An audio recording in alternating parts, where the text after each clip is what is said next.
Behind this tutorial, I would like to show you how to use CHAR function in LibreOffice Calc. So if you would like to use CHAR function, you need to click double time on the cell where you want to use it. For example, I type here equal sign and I type here CHAR.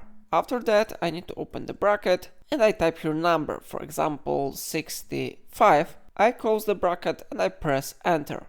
So how you see, we have here A.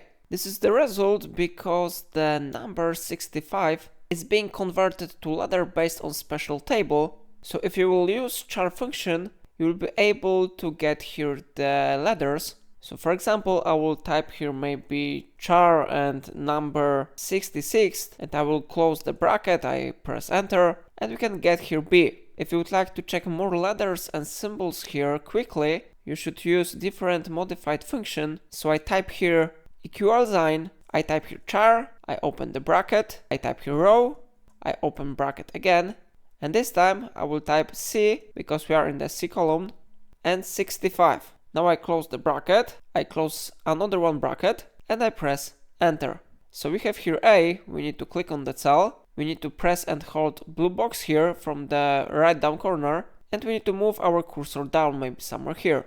So you see, in this way we can get more letters, and of course you can get more symbols if you want. So if I helped you to do it, remember to like this video and subscribe my channel, and please let me know in comment if it solved your problem.